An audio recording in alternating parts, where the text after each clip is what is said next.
ফরাসি president Emmanuel ম্যাক্রোর উপর বেজায় চটেছেন ইসরায়েলের প্রধানমন্ত্রী বেনিয়ামিন নেতানিয়াহু। রোববার 6 অক্টোবর কাতার ভিত্তিক সংবাদ মাধ্যম আল জাজিরার এক প্রতিবেদনে এ তথ্য জানানো হয়েছে।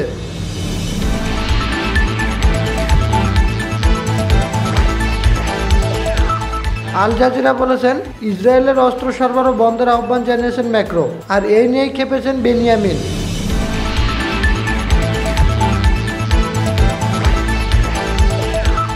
শনিবার ম্যাক্রো বলেন, আমি মনে করি আজকে অগ্রাধিকার হলো একটি রাজনৈতিক সমাধানে ফিরে আসা, যে আমরা গাজায় যুদ্ধের জন্য অস্ত্র সরবরাহ বন্ধ করি। সাক্ষাৎকারে ফরাসি প্রেসিডেন্ট বলেন, ফ্রান্স আর কোনো অস্ত্র সরবরাহ করছে না।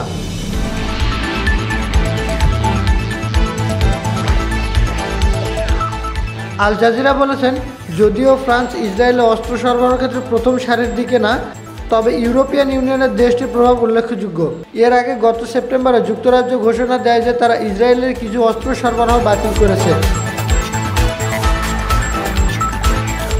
ইসলাম, স্কাই ভিউজ।